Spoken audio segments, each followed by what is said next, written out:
బులెటిన్ల ముందుగా హెడ్లైన్స్. న్యూఢిల్లీలో జమైకా ప్రధాని ఆండ్రూ హోల్నెస్ కు ప్రధాని నరేంద్ర మోడీ స్వాగతం.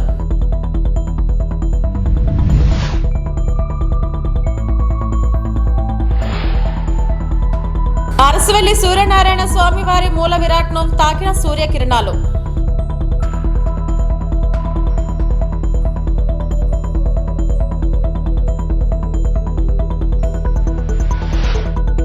తెలంగాణ తల్లికి ఘోర అవమానం, విగ్రహానికి నిప్పు పెట్టిన దుండగులు.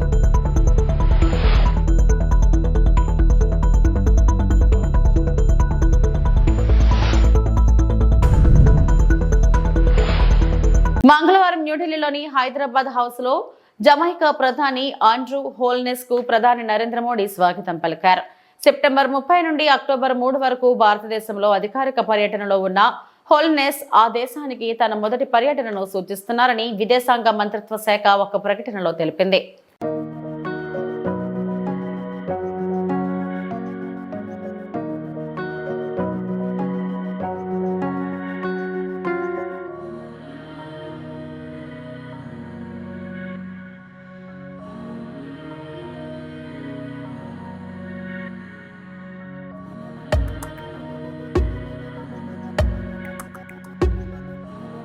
दोनों देशों के डेलीगेट्स, मीडिया के साथियों, नमस्कार.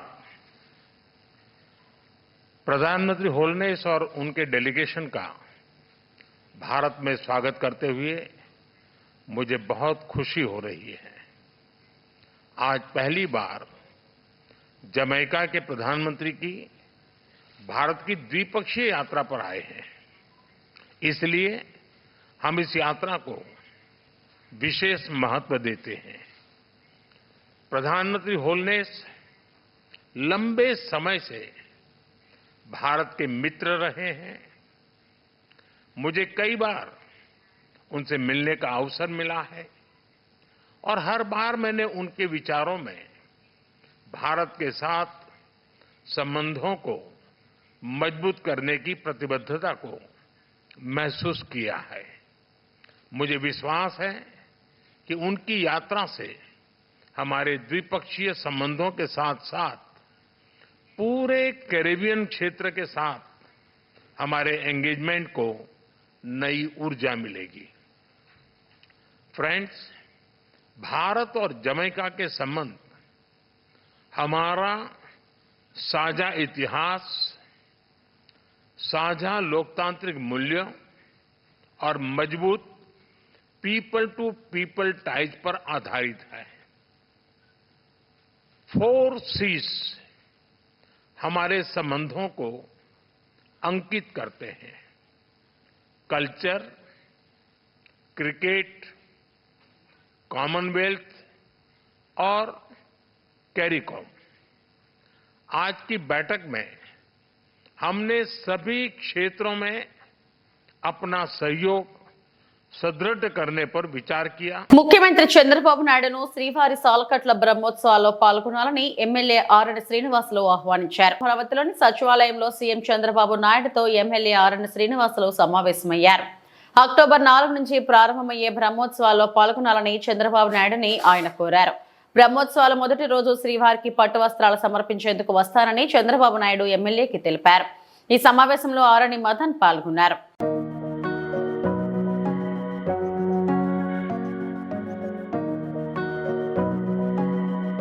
శ్రీకాకుళం జిల్లా అరసవల్లి సూర్యనారాయణ స్వామివారి మూల విరాట్ను సూర్యకిరణాలు తాకాయి. లేలేత కిరణాలు స్వామివారిని స్పర్శించడంతో భక్తులు పులకించిపోయారు. ఏటా మార్చి 9, 10, అక్టోబర్ 1, 2 తేదీల్లో స్వామివారి మూల విరాట్ను సూర్యకిరణాలు తాకడం ఆనవాయితీగా వస్తుంది. దక్షిణాయనం, ఉత్తరాయణ మార్పుల్లో 3 నుంచి 9 నిమిషాల పాటు సూర్యోదయం వేళ సూర్యకిరణాలు స్పర్శించడం ఆనవాయితీగా వస్తుందని ఆలయ ప్రధాన అర్చకులు శంకర్ శర్మ తెలిపారు. వాతావరణ మార్పుల వలన చాలా కాలం తర్వాత స్వామివారిని సూర్యకిరణాలు తాకడంతో భక్తులు సంతోషం వ్యక్తం చేశారు.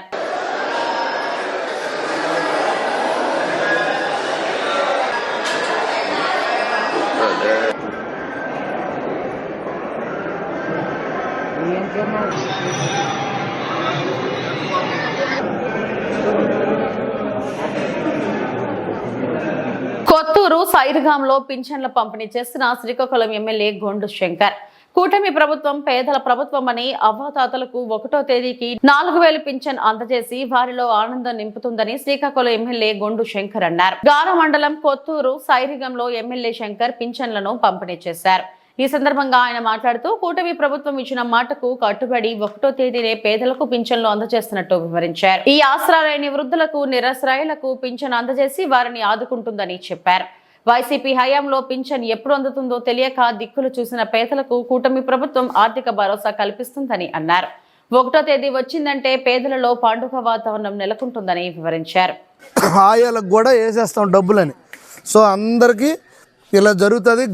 మొదట 100 రోజుల్లో జగన్మోహన్ రెడ్డి 250 రూపాయలు పెంచాడు. మొదట 100 రోజుల్లో 2019-24 గవర్నమెంట్లో మొదట 100 రోజుల్లో ఆయన పెంచింది ఎంత? 250 రూపాయలు. మనం ఎంత పెంచాం? 1000 రూపాయలు. గర్వంగా మనం చెప్పుకోవాలా లేదా? ఈ 1000 రూపాయలు 12,000 చొప్పున 60,000 రూపాయలు వాళ్ళకి మనం ముందు బలం చేకూర్చున్నట్టు. ఇదే 250 పెంచితే 5 సంవత్సరాలకి ఎంత వస్తుంది? ఎవడకు ఎంత మోసం. సో అందుకు ఇలాంటి కొన్ని ఇంకా మాయ మాటలు చెప్పి సిగ్గు ఒగ్గు లేకుండా ఊర్లో తిరుగుతారు.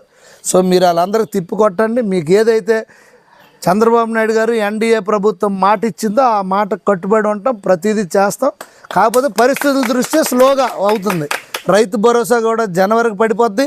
తర్వాత మీరు ఎన్నాళ్ళలాగా ఇక్కడ సచివాలయంలో కొడితే మీ ఊరు ధాన్యం తీసుకెళ్ళి ఒప్పంగి ధాన్యం తీసుకొచ్చి శ్రీకూర్మం ధాన్యం తీసుకెళ్ళి అలికాము ధాన్యం తీసుకెళ్ళి నరసనపేట, అలాంటి పిచ్చి పనులు కాకుండా ఎవరి ధాన్యం ఎక్కడ మిల్లు కావాలంటే ఆ దగ్గరలో మీరు అమ్ముకోవచ్చు. అమ్మేసిన 48 గంటల్లో ఇవి కూడా పడిపోతాయి డబ్బులు. అందుకు మీ అందరూ ఈరోజు మీరు చూపించిన ఆదరాభిమానాలకి నేను హృదయపూర్వక ధన్యవాదాలు తెలియజేసుకుంటూ, ఎప్పుడూ మీకు ఏ కష్టం వచ్చినా ఏదొచ్చినా నేను ఉంటాను. మీరేం వరి అవ్వద్దు. అందరూ కలిసిమెలిసి శుభ్రంగా పని చేసుకోండి. మిగతాది ఏదన్నా నేను చూసుకుంటాను. ఈ సందర్భంగా తెలియజేస్తూ అందరూ చాలా కష్టపడ్డారు. తిరుమల శ్రీవారి లడ్డు ప్రసాదంపై నీచ రాజకీయాలు చేసిన సీఎం చంద్రబాబుకు సుప్రీంకోర్టు వ్యాఖ్యలు చంపపెట్టు అని వైఎస్ఆర్సీపీ నేత టీటీడీ మాజీ చైర్మన్ భూమన కరుణాకర్ రెడ్డి చెప్పారు. ముఖ్యమంత్రి పదవి ఉందని పెదవి జారి అబద్దాలను నిజం చేయాలని చూస్తే పరిణామాలు చాలా తీవ్రంగా ఉంటాయని చంద్రబాబుని హెచ్చరించారు. భూమన మీడియాతో మాట్లాడుతూ వైఎస్ఆర్సీపీ ప్రభుత్వంపై బురద చల్లేందుకు శ్రీ వెంకటేశ్వర స్వామి లడ్డు ప్రసాదానికి వినియోగించే నెయ్యిలో జంతువుల కొవ్వు కలిసిందంటూ చంద్రబాబు కోట్లాది భక్తుల మనోభావాలు దెబ్బతీశారని అన్నారు. చంద్రబాబు స్వార్థ కుటిల కుతంత్ర రాజకీయాలతో మహాప్రసాదానికి మలినం అంటించాలని చూస్తే దేవదేవుడు చూస్తూ ఊరుకోరని చెప్పారు. సాక్షాత్తు శ్రీవారే సుప్రీంకోర్టు ధర్మాసనంతో చంద్రబాబుకు చెంపపెట్టు లాంటి మాటలు పలికించారని అన్నారు. మహాప్రసాదాన్ని మాటలతో మలినం చేసేస్తే అబద్ధాన్ని నిజం చేయటానికి స్వపక్ష అక్షరాన్ని ఇష్టం వచ్చినట్టుగా వాడుకోవటం భక్తద్రోహం, ప్రజాద్రోహం, దేశద్రోహం, దైవద్రోహం. మనుషుల్ని మోసం చేయవచ్చు, మానవాతీతుణ్ణి మోసం చేయగలమా? ఆయన మహాప్రసాదానికే మాలిన్యం అంటగడితే భస్మం చేయకుండా సత్యాన్ని సర్వులకు చాటి చెప్పినాడు. ఈ రోజున లడ్డూ ప్రసాదం విషయంలో జరిగినటువంటి దుర్మార్గపు ప్రచారం ఎంత దారుణంగా మొత్తం ప్రపంచాన్నంతా కలచివేసిందో, ఈ రోజున ఒక భయానకమైనటువంటి వాతావరణం హిందూ సమాజాన్ని హింసకు గురి చేసిందో, దాన్నంతా కూడా భగవంతుడు ఆగ్రహించి ధర్మాసనం రూపంలో ఈ రకమైనటువంటి కామెంట్స్ను చేయించినట్టుగా మొత్తం హైందవ జాతి అంతా కూడా భావిస్తోంది. రాజీవ నేత్రుని రాజకీయాలలోకి లాగకండి, విశ్వరూప శక్తిని వివాదాల్లోకి తీసుకురాకండి అని ఎంత చెప్పినా కూడా వినకుండా ఈ రోజున ఇంత అన్యాయానికి ఒడిగట్టినటువంటి ప్రభుత్వం, సాక్షాత్తు ఒక ముఖ్యమంత్రిగా ఉండి ఈ రకంగా అనరానటువంటి మాటల్ని మాట్లాడి ఓ నాటు సారాయి తాగినటువంటి వ్యక్తి నడి రోడ్డుల్లో ప్రేలాపనలు చేసే విధంగా సాక్షాత్తు కలియుగ వెంకటేశ్వర స్వామి అన్న ప్రసాదం మీదనే ఇంత కలుషితమైనటువంటి మాటలు మాట్లాడితే దాని ప్రభావం ఎంత తీవ్రంగా ఉంటుందో గత వారం రోజులుగా చూస్తున్నాం. ఈ రోజున ధర్మాసనం చాలా సరిగ్గా స్పందించింది. వాస్తవాలు ఏంటి అన్నది బయటికి రావాల్సినటువంటి అవసరం ఉన్నది. ఒక ముఖ్యమంత్రి స్థాయిలో ఉండి ఈవో చెప్పినటువంటి మాటలకు తద్భిన్నమైనటువంటి మాటలు చెబుతూ కలాపం కోసం చంద్రబాబు తిరుమల లడ్డు ప్రసాదం కల్తీ అని ప్రకటన చేశారని మాజీ మంత్రి ఆర్కే రోజా మండిపడ్డారు. తిరుపతి లడ్డు వ్యవహారంలో సుప్రీంకోర్టు తీర్పుపై మాజీ మంత్రి రోజా కీలక వ్యాఖ్యలు చేశారు. సిట్ విచారణ మొదటి నుంచి తాము వ్యతిరేకిస్తున్నామన్నారు. సుప్రీంకోర్టు సరిగ్గా విచారణ చేస్తే చంద్రబాబు అబద్ధాలు బయటకు వస్తాయని అన్నారు. సీఎం స్థాయిలో ఉండి విచారణ చేయకుండా సాక్ష్యాధారాలు లేకుండా లడ్డూపై ప్రకటన చేశారు. వైఎస్ జగన్మోహన్ రెడ్డిని ఇబ్బంది పెట్టాలనే ఇలా చేశారని పేర్కొన్నారు. సిట్ ను హడావిడిగా ఏర్పాటు చేశారు. ఈ సిట్ పై తమకు నమ్మకం లేదన్నారు. ఇదివరకే చంద్రబాబు తీర్పు ఇచ్చిన నేపథ్యంలో డీఐజీ స్థాయి అధికారితో సిట్ వల్ల నిజాలు బయటకు రావు, సిబిఐకి ఇవ్వాలని తాము కోరుతున్నామని చెప్పారు. సిట్టింగ్ జడ్జి పర్యవేక్షణలో ఈ విచారణ జరగాలని కోరారు. పవిత్రమైన తిరుపతి లడ్డు మీద నింద వేసి ఈరోజు శ్రీవారి భక్తులందరి మనోభిప్రాయాల్ని దెబ్బతీశాడు. సో మళ్ళీ ఆ భక్తుల మనోభిప్రాయాల్ని పునరుద్ధరించాలని, దానికి సుప్రీంకోర్టు కలుగజేసుకొని ఇది విచారించి నిజానిజాలు తెలపాలని మొదటి నుంచి మేము కోరుకుంటూనే ఉన్నాం. ఈరోజు సుప్రీంకోర్టు ఈ కేసుని మరి స్వీకరించడం జరిగింది. ఈ కేసులో సుప్రీంకోర్టు కనుక కరెక్ట్ గా విచారిస్తే చంద్రబాబు నాయుడు అన్కో చేసిన అబద్దాలు ఖచ్చితంగా బయటకు వస్తాయి. ఎందుకంటే మీరే చూశారు, చంద్రబాబు నాయుడు లాంటి వాళ్ళు ఒక సీఎం స్థాయిలో ఉండి తప్పు జరిగిందా లేదా అని విచారణ చేయకుండా, ఎటువంటి సాక్ష్యాధారాలు లేకుండా కేవలం జగన్మోహన్ రెడ్డి గారిని టార్గెట్ చేయాలి, ఆయన మీద నింద వేయాలి, ఆయన్ని హిందువులకి దూరం చేయాలన్న ఒక దురుద్దేశంతోనే ఈ యొక్క కామెంట్ చేశాడు అనేది స్పష్టం కాబోతుంది. ఎందుకంటే ఈరోజు సుప్రీంకోర్టు ఈ కేసు తీసుకునేంత వరకు, ఆ డేట్ అనౌన్స్ చేసేంత వరకు సిట్ వేయనే లేదు. అంటే ఉన్నత స్థాయి విచారణ ఎక్కొట్టాలి, ఉన్నత స్థాయి విచారణ జరిగితే తాను చెప్పిన అబద్దం బయటపడుతుందన్న భయంతో సిట్ ని హడావిడిగా ఏర్పాటు చేయడం మనం అందరం కూడా గమనించాలి.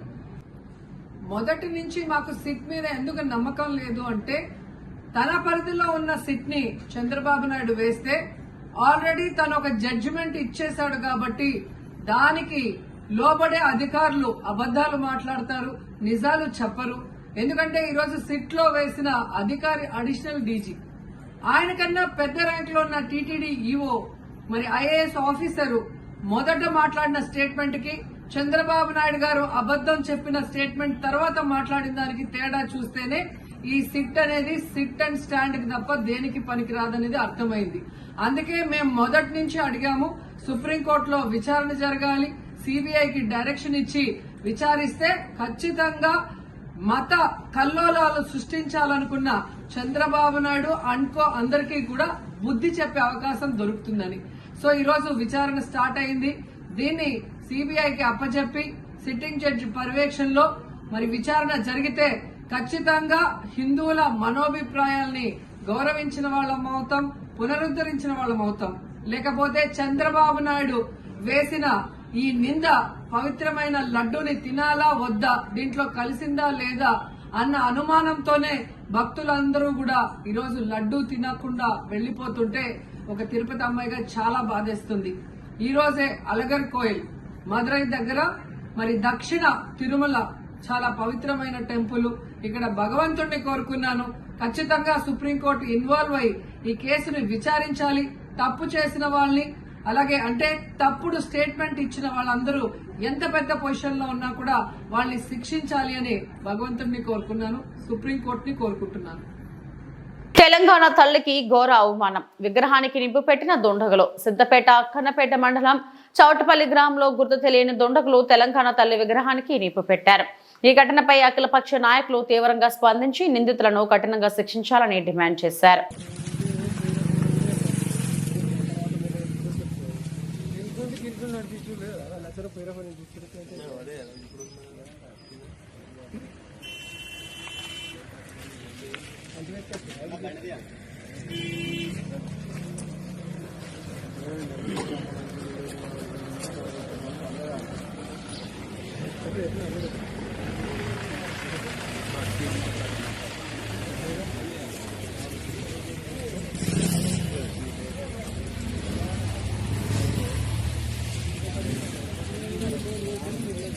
ఎన్టీఆర్ భరోసా పెన్షన్ పంపిణీ కార్యక్రమంలో భాగంగా ఉదయం 5:45 ఎమ్మెల్యే రాధాకృష్ణ తణుకు పట్టణంలో 14వ వార్డులో ఎన్టీఆర్ భరోసా పెన్షన్ల పంపిణీ కార్యక్రమంలో పాల్గొన్నారు.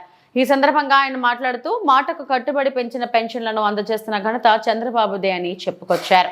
ప్రజల మధ్య పండగ వాతావరణంలో పెన్షన్ల పంపిణీ కార్యక్రమం నిర్వహిస్తున్నామని, పేదల కోసం పరితపిస్తున్న సీఎం చంద్రబాబు అని అన్నారు. లబ్ధిదారుల కళ్లలో ఆనందం కనపడుతుందన్నారు. ఎన్టీఆర్ భరోసా చరిత్రలో నిలవబోతున్నదని తెలిపారు. వికలాంగులు, వితంతువులు, వృద్ధులకు ప్రభుత్వం మనోధైర్యం కల్పిస్తుందన్నారు. 4వ విడత పెన్షన్ పంపిణీతో ప్రజలు హర్షం వ్యక్తం చేస్తున్నారన్నారు. చంద్రబాబు వస్తేనే రాష్ట్రంలో పరిపాలన బాగుంటుందని ప్రజలు గ్రహించారన్నారు. ప్రభుత్వం ఏర్పడిన మొదటి రోజు నుంచి సూపర్ 6 పథకాలను అమలు చేస్తున్నామన్నారు. 100కు 100% సూపర్ 6 పథకాలను అమలు చేస్తామని స్పష్టం చేశారు. సంక్షేమం, అభివృద్ధి కూటమి ప్రభుత్వ లక్ష్యమని ఎమ్మెల్యే రాధాకృష్ణ పేర్కొన్నారు. ప్రభుత్వ అధికారులు సచివాలయ సిబ్బందితో కలిసి తణుకు మండలం కొమరవరం గ్రామంలో, ఇరగవరం మండలం గోటేరు గ్రామంలో, అత్తిలి మండలం కె సముద్రపు గట్టు గ్రామంలో పెన్షన్లు పంపిణీ చేశారు. కార్యక్రమంలో టీడీపీ, జనసేన, బీజేపీ పార్టీల నాయకులు, కార్యకర్తలు పెద్ద సంఖ్యలో పాల్గొన్నారు. అక్టోబర్ నెలకు సంబంధించి ఎన్టీఆర్ భరోసా పెన్షన్ల కార్యక్రమాన్ని ఈరోజు నియోజకవర్గ వ్యాప్తంగా అన్ని గ్రామాల్లోనూ, తణుకుపట్నంలోనూ కూడా ఇంటింటికి వెళ్ళి అందించడం జరుగుతుంది. ఈరోజు ప్రజలందరూ కూడా గత 3 నెలలుగా కూటమి ప్రభుత్వం వచ్చిన తర్వాత 1వ తారీఖునే పెన్షన్లు అందించడం వారందరూ కూడా చాలా సంతోషాన్ని వ్యక్తం చేస్తున్నారు. చంద్రబాబు నాయుడు గారు, పవన్ కళ్యాణ్ గారు, మోడీ గారి సహకారంతో ఈరోజు ప్రభుత్వం ఏదైతే మాట ఇచ్చిందో ఆ మాట ప్రకారం ఈరోజు పెన్షన్ని ప్రతి నెల కూడా 1వ తారీఖున ఇంటింటికి వెళ్ళి అందించడం పట్ల వారందరూ కూడా ఆనందం వ్యక్తం చేస్తున్నారు. గతంలో వైఎస్ఆర్ కాంగ్రెస్ పార్టీ నాయకులు జగన్మోహన్ రెడ్డి తెలుగుదేశం కూటమి అధికారంలోకి వస్తే పెన్షన్లు ఆపేస్తారు, లేకపోతే పెన్షన్ ఇంటింటికి ఇవ్వరు అని ప్రచారం ఏదైతే చేశారో దానికి విరుద్ధంగా ఈరోజు ఒకే రోజు దాదాపు 98% పెన్షన్ పంపిణీ కార్యక్రమాన్ని పూర్తి చేయడం జరుగుతుంది. ఈరోజు మన నియోజకవర్గంలో దాదాపు 25 కోట్ల రూపాయలు 34,500 పెన్షన్ని ప్రతి నెల కూడా ఈరోజు అందరికీ అందించడం జరుగుతుంది. ఇందులో ముఖ్యంగా 4,000 రూపాయల పెన్షన్, అదేవిధంగా దివ్యాంగులకి 6,000 నుంచి 10,000, 15,000 కూడా అందించడం జరుగుతుంది. అలాగే ఇంకా చాలామంది అర్హులు ఎవరైతే ఉన్నారో వారందరికీ కూడా అక్టోబర్ నెలలో ఈరోజు కొత్త పెన్షన్ని నమోదు చేసుకునే కార్యక్రమం కూడా ప్రారంభమవుతుంది. గత ప్రభుత్వంలో దాదాపు సంవత్సర కాలంగా వితంతువులుగా ఉన్న వారికి కూడా పెన్షన్లు మంజూరు చేయలేనటువంటి పరిస్థితి ఈరోజు ఉంది. అటువంటి వారికి కూడా త్వరలోనే ఈ ప్రభుత్వం పెన్షన్లు మంజూరు చేస్తుందని సందర్భంగా తెలియజేస్తున్నా. ఈరోజు ఏదైతే కూటమి ప్రభుత్వం ఒకటే లక్ష్యంతో వెళ్తుంది, ఇటు అభివృద్ధి అటు సంక్షేమాన్ని రెండూ కూడా సమపాల్లో తీసుకెళ్ళి ప్రజల జీవన ప్రమాణాలు మెరుగే విధంగా ఈ ప్రభుత్వం కృషి చేస్తుంది. ఈరోజు చంద్రబాబు నాయుడు గారు, పవన్ కళ్యాణ్ గారు ఇద్దరు కూడా ఈ రాష్ట్రం కోసం, అదేవిధంగా మన యువత కోసం, భవిష్యత్ తరాల కోసం వారు ఒక ప్రణాళిక ప్రకారం 2047 విజన్ 2047 ద్వారా ఈ రాష్ట్రాన్ని పురోగమన దిశలో తీసుకెళ్ళడానికి కృషి చేయడం జరుగుతుందని సందర్భంగా తెలియజేస్తున్నాను. సమన్వయకర్తగా ప్రకటించిన తర్వాత మొదటిసారిగా విశాఖ వచ్చిన నన్ను ఎయిర్పోర్ట్ లో స్వాగతం పలకడానికి వచ్చిన కార్పొరేటర్లు, నాయకులు, కార్యకర్తలకు ప్రత్యేక ధన్యవాదాలు. గతంలో పశ్చిమ నియోజకవర్గం ప్రజలు నన్ను తమ కుటుంబ సభ్యుడిగా చూసుకునేవారు. ఇప్పుడు కూడా నేను నీ కుటుంబ సభ్యుడిగా ఉంటానని తెలియజేస్తున్నాను. పవిత్రమైన వెంకటేశ్వర స్వామి లడ్డూలు కల్తీ జరిగితే సిబిఐ విచారణ ఎందుకు వేయడం లేదు? కూటమి ప్రభుత్వం భక్తుల మనోభావాలతో ఆడుకుంటున్నారు. తప్పు ఎవరు చేసినా తప్పకుండా భగవంతుడు శిక్ష వేస్తాడని అన్నారు.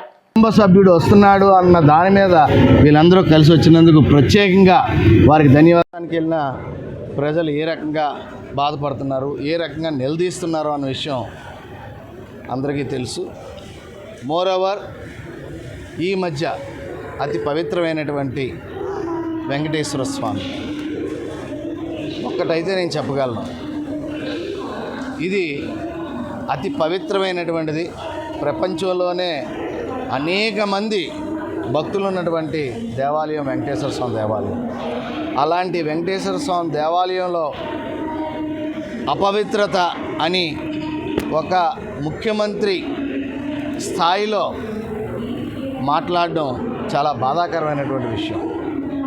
మరి అనేక మంది మాట్లాడుతున్నారు, అనేక రకాలుగా చెప్తున్నారు, మీరు కూడా వివరణలు ఇస్తున్నారు. ఈ రిపోర్ట్ ఉంది, అది ఉంది, ఇది ఉంది, ఈవో ఎలా చెప్పాడు, ఈ ల్యాబ్ రిపోర్ట్ ఉంది, ఆ ల్యాబ్ రిపోర్ట్ ఉంది అని చెప్పి అనేక మందిని కన్ఫ్యూజన్ చేస్తూ భక్తుల మనోభావాల్ని దెబ్బతీసే విధంగా వ్యవహరిస్తున్నటువంటి ఇప్పుడు ప్రభుత్వం సూటిగా ఒకటే చెప్తున్నా, రైట్, సిబిఐ ఎంక్వైరీకి మీరు ఎందుకు ఒప్పుకోవట్లేదు? తప్పు జరిగితే సిబిఐ ఎంక్వైరీకి మీరు ఒప్పుకోవాలి. సిబిఐ ఎంక్వైరీకి వస్తే నిజ నిర్ధారణ అవుతుందిగా, మీరు ఎందుకు ఒప్పుకోవట్లేదు? ఒక్కటి మాత్రం నేను చెప్పగలను, వెంకటేశ్వర స్వామిని టచ్ చేసినటువంటి ఏ వ్యక్తి కూడా ఇంతవరకు బతికి బట్టకటువంటి దాఖలాలు లేవు. వెరీ సూన్ నిజం నిరూపణ, ఇదొక్కటి మాత్రం నేను చెప్పగలను. అది ఎవరైనా కానీ వెరీ సూన్. ఇది తప్పు. కోట్లాది మంది భక్తుల మనోభావాల్ని దెబ్బతీయడం అన్నది అది అనాగరికత. అలాంటి అనాగరికత చేస్తున్నటువంటి ప్రభుత్వాల్ని ఎవరు కూడా క్షమించకూడదు. ఈ విషయంలో మాత్రం నేనైతే బాధపడుతూ ఉన్నా. నేనే కదా, అనేక మంది బాధపడుతున్నారు. పార్టీలు వేరు, పార్టీ పద్ధతులు వేరు, పార్టీ సిద్ధాంతాలు వేరు. ప్రభుత్వాల్లో ఉండేటప్పుడు కొన్ని పాటించాలి. నిజంగా అక్కడ పొరపాటు జరుగుంటే, నిజంగా అక్కడ పొరపాటే ఉండుంటే మరి వెంటనే ఇంతమంది అడుగుతున్నప్పుడు మరి వెంటనే మీరు సిబిఐకి ఎందుకు అప్పచెప్పలేదు కేసు? అప్పచెప్తే నిజ నిర్ధారణ అయిపోతుందిగా. మీరు హ్యాపీగా ఎస్ అక్కడ తప్పు జరిగింది కాబట్టి మేము సిబిఐకి ఇచ్చామని చెప్పొచ్చు కదా. మీరు ఎందుకు చెప్పలేకపోతున్నారు? ఎందుకు వేయలేకపోతున్నారు? అందుకని వెంకటేశ్వర స్వామి పవర్ ఏంటి అన్నది ప్రతి ఒక్కరికి తెలుసు, ఇప్పుడు మాట్లాడుతున్న వాళ్ళకి కూడా తెలుసు. అందుకని తప్పకుండా వాళ్ళు శిక్ష అనుభవిస్తారు. ఒక్కటి మీ ద్వారా ప్రభుత్వానికి చెప్పదలుచుకున్నాను, దయచేసి ఇలాంటి తప్పులు. విశాఖ స్టీల్ ప్లాంట్ ప్రైవేటీకరణ ప్రయత్నాలు ఆపాలి. స్టీల్ ప్లాంట్ కు సొంత గనులు కేటాయించాలి. విశాఖ స్టీల్ ప్లాంట్ ను సెయిల్ లో విలీనం చేయాలి. ఏఎస్ఎఫ్, పీడీఎస్యు, ఏఐవైఎఫ్ సంఘాల్లో డిమాండ్. ఈ రోజు శ్రీకాకుళం జిల్లా కలెక్టర్ కార్యాలయం ముందు విశాఖ స్టీల్ ప్లాంట్ ప్రైవేటీకరణ ఆపాలని అనేక పోరాటాలు, 32 మంది ప్రాణత్యాగాలతో ఏర్పాటైన విశాఖ ఉక్కు ఫ్యాక్టరీని మోదీ ప్రభుత్వం ప్రైవేటీకరణ చేయడం సరికాదని పీడీఎస్యు రాష్ట్ర ప్రధాన కార్యదర్శి ఎం వినోద్, ఏఐవైఎఫ్ రాష్ట్ర సహాయ కార్యదర్శి ఎం యుగంధర్, ఏఎస్ఎఫ్ జిల్లా అధ్యక్షులు సిహెచ్ రవి, ఏఐవైఎఫ్ జిల్లా ప్రధాన కార్యదర్శి కొన్న శ్రీనివాసరావులు మాట్లాడుతూ లాభార్జన గల విశాఖ ఉక్కు ఫ్యాక్టరీని ప్రైవేటీకరణ చేయాలన్న ఆలోచనను కేంద్ర ప్రభుత్వం విరమించుకోవాలని డిమాండ్ చేశారు. ప్రత్యక్షంగా పరోక్షంగా లక్షలాది మందికి ఉపయోగపడుతున్న విశాఖ ఉక్కును ప్రైవేటీకరణ చేస్తే చూస్తూ ఊరుకోమని హెచ్చరించారు. అమరవీరుల త్యాగాల స్ఫూర్తితో విశాఖ ఉక్కు పరిరక్షణ కోసం అన్ని వర్గాల ప్రజలను ఏకతాటిపైకి తీసుకొస్తామని చెప్పారు. రాష్ట్ర విభజన హామీలను మోదీ ప్రభుత్వం విస్మరించిందని, వీటిపైన ప్రధాని మోడీని బీజేపీ రాష్ట్ర నాయకులు ఎందుకు ప్రశ్నించడం లేదని నిలదీశారు. విశాఖ ఉక్కు విషయంలో రాష్ట్ర ప్రభుత్వం నిద్ర నటిస్తుందని, ముఖ్యమంత్రి, ఉప ముఖ్యమంత్రికి రాష్ట్ర ప్రయోజనాల కన్నా వ్యక్తిగత ప్రయోజనాలు ఎక్కువయ్యాయని మండిపడ్డారు.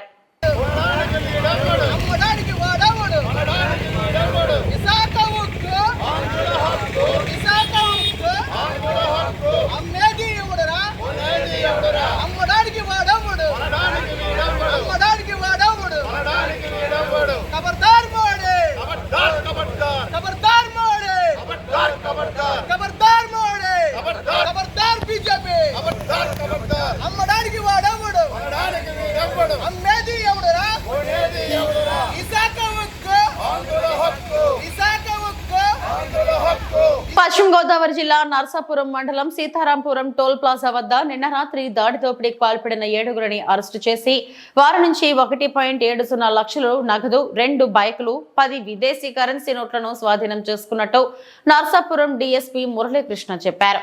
కోనసీమ జిల్లాకు చెందిన రాపాక చంద్రరావు విదేశీ వస్తువులు కొనుగోలు చేసి అమ్ముతుంటాడు. ఇదే వ్యాపారం చేస్తున్న వెంకటరెడ్డి, మాణిక్యాలరావు ఇద్దరు కలిసి చంద్రరావు వ్యాపారాన్ని దెబ్బతీయాలని కుట్రతో దోపిడీకి స్కెచ్ వేశారన్నారు. బాధితుడు ఫిర్యాదును నమోదు చేసిన పోలీసులు అన్ని కోణాల్లో దర్యాప్తు చేసి నరసాపురం లాడ్జిలో దాక్కున్న 2 నిందితులతో పాటు వీరికి సహకరించిన మరో 5గురిని కూడా అరెస్టు చేసినట్లు డీఎస్పీ తెలిపారు.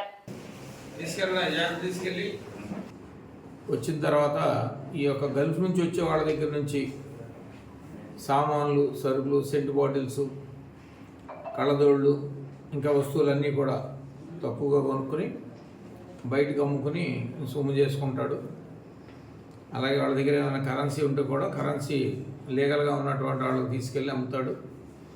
ఈ రకంగా మన వ్యాపారం సాగిస్తుంటే అదే వ్యాపారం చేస్తున్నటువంటి మేడిద వెంకటరెడ్డి, అతను కూడా సెకండపల్లి, అలాగే జవాది మాలికాబాబు, సేమ్ బిజినెస్ అన్నమాట. వీళ్ళకి కూడా మాలికాబాబుకి, వెంకటరెడ్డికి, వాళ్ళిద్దరికి ఇతను చేస్తున్న వ్యాపారం వల్ల వాళ్ళకు కొంచెం అడ్డు తగులుతున్నాడని, వ్యాపారంలో ఉన్న లావాదేవీల వల్ల ఇతన్ని ఏదైనా చేయాలని ట్రాప్ చేసి అతను ఇక్కడికి వచ్చేటట్టుగా గంటారాజు అనే ఆసామి ద్వారా పిలిపించారు. మా దగ్గర డబ్బులు ఉన్నాయి, కరెన్సీ మేము తక్కువగా అమ్ముతామని చెప్పి పిలిపించడం జరిగింది. దాని మీద అతను 2 లక్షలు క్యాష్ అప్పు తీసుకుని వచ్చి, అంటే అతను కూడా పెద్ద నిశ్చయం కాదు, అప్పులు చేసుకుని తెచ్చుకుని మళ్ళీ ఇవన్నీ వ్యాపారం చేసి తీర్చుకుని అన్నీ ఏదో మార్జిన్ మిగిలేటట్టుగా చూసుకుంటాడు. 2 లక్షలు క్యాష్ తీసుకుని వచ్చి ఇక్కడ వాళ్ళు చెప్పినటువంటి రాజుగారి తోట దగ్గరికి రమ్మని చెప్పారు. అక్కడికి వచ్చాడు. వచ్చేదానికి వీళ్ళు అప్పటికే పురమాయించుకున్నటువంటి 3 ప్రత్యేకంగా పురమాయించారు. ఆకుల ప్రభుతేజ, సాధనాల మణికంఠ సూర్యతేజ, బయ్యా హింసాగర్ 3 కుర్రాళ్ళని అతన్ని కొట్టి డబ్బులు లాక్కుని వెళ్ళేటట్టుగా ఒక సెటప్ చేశారు. ఒకవేళ అది మిస్ అయితే వీళ్ళు 4, 5 వీళ్ళు వేరే ఉన్నారు. వీళ్ళంతా ప్లాన్ వేసుకుని చక్కగా ఉన్నారు కాబట్టి ఆ ప్లాన్ ప్రకారంగా ఇంప్లిమెంట్ చేశారు. అతను కొట్టడం, ముఖం మీద కొడుతూ ఉంటే అతను దెబ్బలు తగిలి బ్లడ్ బ్లీడింగ్ ఇంజరీస్ అయినాయి. ప్రతి సంవత్సరం ప్రపంచవ్యాప్తంగా 3 లక్షల మందికి పైగా పిల్లలు క్యాన్సర్ తో బాధపడుతున్నారని, ప్రతి సంవత్సరం కొత్త బాల్య క్యాన్సర్ కేసులు సంభవిస్తున్నాయని లయన్స్ క్లబ్ సెంట్రల్ అధ్యక్షులు డాక్టర్ బొడ్డేపల్లి సురేష్ అన్నారు. స్థానిక అక్షర పాఠశాలలో బాల్య క్యాన్సర్ పై అవగాహన కార్యక్రమంలో లయన్స్ కార్యదర్శి, ప్రముఖ వైద్యురాలు డాక్టర్ పైడి సింధూరా మాట్లాడుతూ, బాల్యంలోని క్యాన్సర్లు రావటం దురదృష్టకరమని, పెద్దల శరీరంలో క్యాన్సర్ లక్షణాలను గమనించవచ్చని, పెద్దవారితో పోలిస్తే పిల్లల్లో క్యాన్సర్ను గుర్తించడం చాలా కష్టమన్నారు. 5 నుండి 10% బాల క్యాన్సర్లు వారసత్వంగా లేదా జన్యుపరమైన కారణాల వల్ల సంభవిస్తాయని, చిన్ననాటి క్యాన్సర్లలో అనేక రకాలు ఉన్నాయని, ఇవి పెద్దల క్యాన్సర్లకు చాలా భిన్నంగా ఉంటాయన్నారు. స్క్రీనింగ్ అనేది ఎటువంటి లక్షణాలు లేని వ్యక్తులలో క్యాన్సర్ వంటి వ్యాధిని పరీక్షించడమని, చిన్ననాటి క్యాన్సర్లు చాలా అరుదు కాబట్టి ఎక్కువ ప్రమాదం లేని పిల్లల్లో క్యాన్సర్ను గుర్తించడానికి విస్తృతంగా సిఫార్సు చేయబడిన స్క్రీనింగ్ పరీక్షలు లేవన్నారు. వీలైనంత వరకు ఆరుబయట లభించే ఆహార పదార్థాలను దూరం పెట్టాలని, ప్రతిరోజు వ్యాయామానికి కొంత సమయం కేటాయించాలని, మంచి అలవాట్లతో మన ఆరోగ్యం పదిలమన్నారు.